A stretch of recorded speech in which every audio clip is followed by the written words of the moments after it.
Welcome back to the Vintage Bubblegum Pod. Hooray! I'm your host, Cal, and on this podcast we talk about boy bands, we talk about girl groups, we talk about pop music from the late 90s and the early 2000s. It's a genre I've been passionate about for more than half my life, and I can't wait to share in this passion with all of you. And today we're going to be doing a bonus episode of a new series I'm calling Verses. There are a lot of instances of songs being re-recorded by different artists over and over again in this genre. So today I would like to talk about the song Honey to the Bee, which was originally recorded by British pop singer Billie Piper and re-recorded several years later by Swedish girl group Play. So occasionally there's like this song that comes into my life that kind of defines a moment or like an emotion for me. And it's like nothing important or like special or anything that really anybody else could relate to. It's kind of like my thing. But Honey to the Bee is one of those songs for me. In 1999 or 1998, we adopted a dog. It was my first dog, and her name was Sammy. This is a picture of her right here. She was the cutest, but I called her Sammy or Sammy B, which at the time in my head eventually transformed into me singing Sammy to the Bee to her all the time. Sammy to the bee, that's you for me. Sammy to the bee. So when I was thinking about ideas for this podcast, I knew that I really wanted to talk about this song first in this series. It makes me think of my little Sammy girl and her cute little bespeckled tongue and her whole butt wiggles. I really miss her. I really, really love this song, so I'm excited to get into it. So it actually is a kind of an interesting phenomenon that this seems to happen a lot in this genre, but I guess it's because these songs get written and then they're put into like a catalog, and these songs kind of overlap because they're just for purchase, and you can take the rights to the song and then arrange it and turn it into whatever kind of version of it that you'd like. So like in a handful of these discographies for these groups, you could pull out 3 or 4 of them and you might hear the same song 3 or 4 different times, especially for Play. For some reason they had a lot of songs that a lot of other artists also did, not just Honey to the Bee, but Whole Again, Cinderella was done by the Cheetah Girls, Just a Little. And then I also want to cover Sugar Rush, which was done by Dream Street and the 18s. So we'll get to that at some point. And I don't want to talk too much about Play during this episode because they're one of my all-time favorite girl groups, and I really want to like deep dive on them and talk about them a lot. So I'm going to try not to give too much about the group themselves in this, but we're just going to be talking mostly about the song, Honey to the Bee. So the song was written by 2 musicians who were in a band called Skin Games. Cool name. It was written by vocalist Wendy Page and bassist Jim Marr. They wrote the tune, but then on Billie's album, they also provided... Billie's debut album was also called Honey to the Bee, but this was the single from that album called Honey to the Bee. But on her album, Wendy Page and Jim Marr did arrangement, producing, mixing, instrumentation, and like backup vocals for her as well. Billie Piper released this single in the UK on March 22nd, 1999, and it peaked at number 3 on the UK charts the following week. The single also then re-entered the charts in 2007 at number 17 because of BBC One DJ Chris Moyles. The charting qualifications for songs in the UK changed in 2006. So when that happened, now songs could chart solely based on digital downloads alone. So DJ Chris Moyles, he started like a campaign to bring back like older hits and put them back on the chart. And Honey to the Bee by Billie Piper came back into the UK charts in 2007 at number 17, which is kind of cool. I like that they could do that. So Billie's version it like evokes like a sticky, sweet innocence. I don't think even the music video is like, it's got like that like hazy filter over it that makes it feel like dreamy and ethereal, and the way she sings it is so like sweet and kind even though it's like a tongue-in-cheek double entendre song. It's one of those like, you listen to it as a kid and you don't think much of it, then you listen to it as an adult and you're like, oh, okay, I didn't realize it was about that. And I also think it's funny, I found out that a reverend produced the choir arrangement for the backing vocals on Billie's version, given the innuendo. I'm like, did he realize what he had his choir out there singing? I don't know. For this song overall, it is cute. It's like a cute little inoffensive, just girly pop, to borrow a phrase from Brody, a little girly pop track that's not really out there to ruffle any feathers. It's just kind of is what it is. It's just a cute little song. It has these cute little horns during the chorus that are like beep, beep, beep. And I really like Billie's pronunciations of words like honey. She says honey, honey to the bee. I really like that too. But after leaving the music scene, Billie Piper is still a very famous person in the UK. She's had a very successful acting career. She's probably best well known as Rose on Doctor Who, or her miniseries Secret Diary of the Call Girl. I mean, Billie Piper's still a household name to this day, and probably not for her version of Honey to the Bee. I'm sure she doesn't talk about that too much these days. The song, Billie's version of the song, never really crossed over to the States that I can recall. Like, I don't ever remember hearing it on the radio or anything, or even like Radio Disney. I don't remember hearing it anywhere. The only place I recall hearing the song back then was a cable channel called The Box, which I didn't have. I didn't have cable that good. We had like pretty basic cable, but it was like a satellite TV, I guess. You could get all of those international channels if you had like a really good cable satellite setup. And The Box was one of those channels, and that channel was so cool because it would introduce you to songs you may not have ever heard before that never came over to the States. Or like, for me, I remember first hearing of the Gorillaz on The Box. I don't know why I said that like Donald Trump. The Gorillaz. For me specifically, I remember first hearing of the Gorillaz on The Box channel. I remember like the Clint Eastwood music video before it like really blew up on the radio here in the States. Just videos you wouldn't see otherwise, and Honey to the Bee by Billie Piper was definitely one of those. I remember sitting on my friend's bed and watching the music video with all those bubbles and her sitting on a flower, and yeah. So definitely listening to the track now, it's definitely another one of those product of its time. You try to put a song out like that now, I don't think anyone would want to hear it, unfortunately.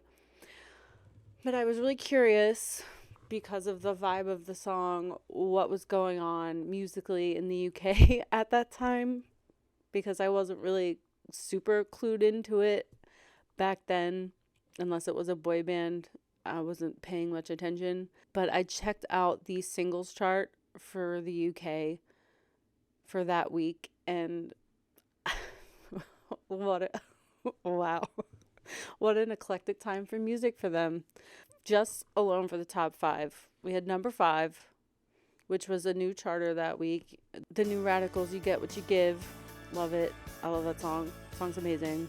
Number 4, for her 6th week in a row, we had Britney Spears with Baby One More Time. What else can I say about Queen Britney? Honey to the Bee was number 3. And then number 2, which must be... Number 2 and number 1 are just super British things that I had never heard before until just tonight when I was researching this. Number 2 that week was a song by a group called Cartoon, which was a Europop version of the song Witch Doctor. Very interesting. I'll say that. That's very interesting.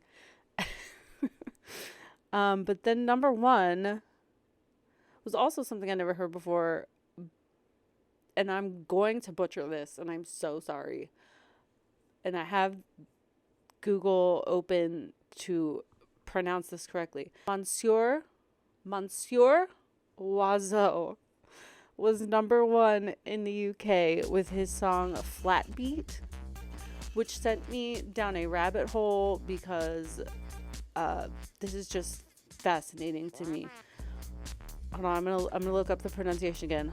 Monsieur Oiseau still to this day is creating beats that we love, beats that chart. For me personally, he produced the Skrillex song with Missy Elliott called Ratata, which has gone certified triple diamond in my car. I love that song. But the song Flat Beat was featured in a Levi's commercial, which is why it blew up in the UK over there, and it featured a puppet character called Flat Eric. And if anyone from the UK is watching this, please send me an email or something and explain. I need to know more. That's all I'm going to say about that. Back to Honey to the Bee. Honey to the Bee in 2003 was part of girl group Play's second album called Replay. It was never released as a single for them, but in my humble opinion, Replay is one of the finest girl group records to ever be produced. Again, that's just my humble opinion. There isn't a skippable track on that whole CD, but we'll talk about that some other time. Play was originally for Swedish girls named Anna, Anise, Faye, and Rosie. Play's version of Honey to the Bee is more R&B heavy, like R&B heavy beats, and features powerful vocal runs from singer Faye, and the girls' polished harmonies are like the real star of this song. It gives the song a different vibe than the Billie Piper version, taking it from like truly a quintessential bubblegum pop hit to something with a little more substance. The track is just like more produced, and it's able to take like a truly great bass from Billie Piper's song, but giving it something with more like texture, something that's a little more repeatably listenable, in my humble opinion. And now it's time for Brody's Corner.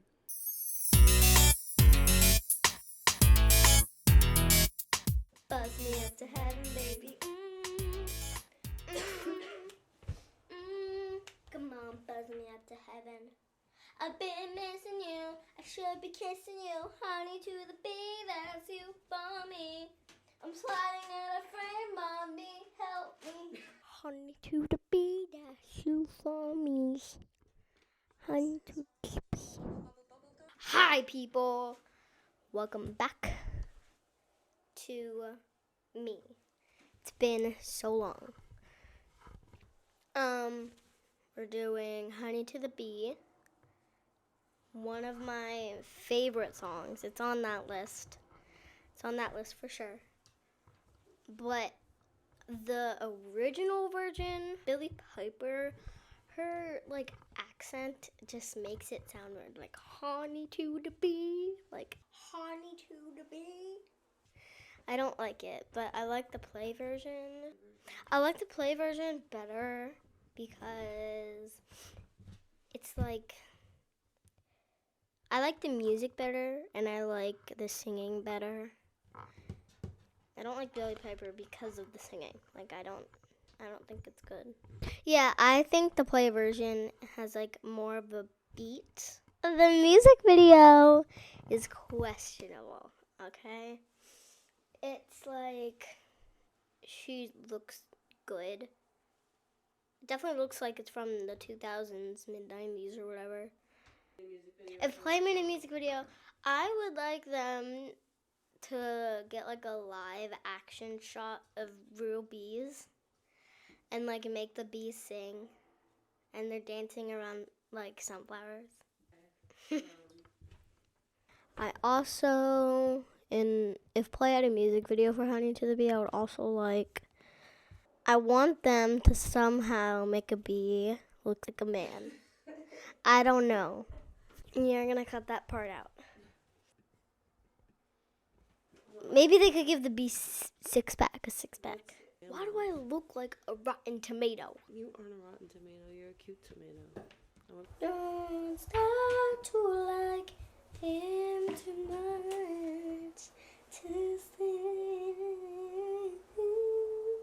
there is no one else that I can say this to, and there is nothing. Don't start to like him too much to think. This is the best song somebody's ever made, ever. And this. It's us against the world. That's that album. Okay, we're getting sidetracked. Bye, people.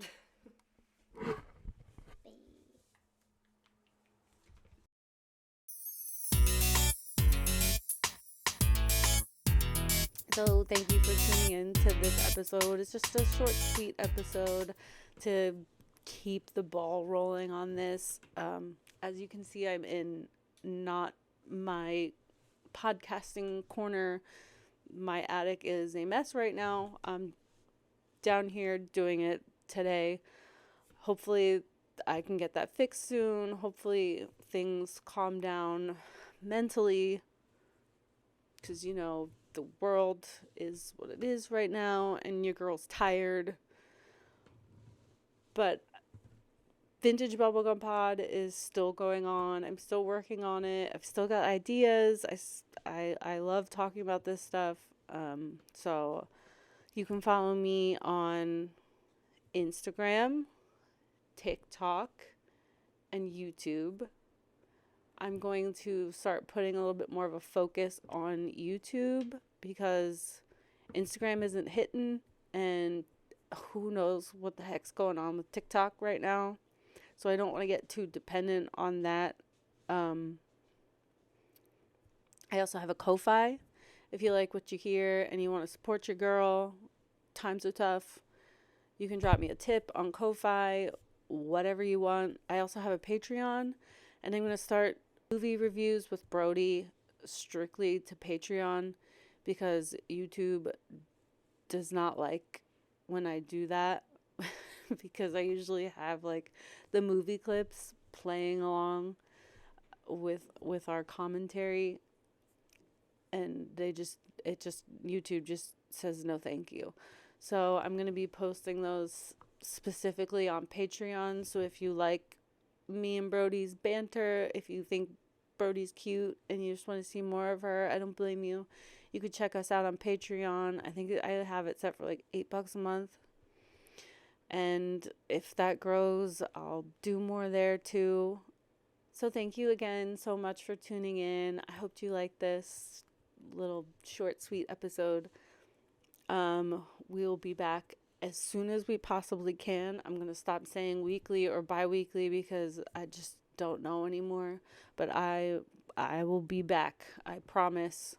I'm not sure with what next, but it will be something in the pop, girl group, boy band, pop artist genre that you can be assured of. Thank you again. Bye.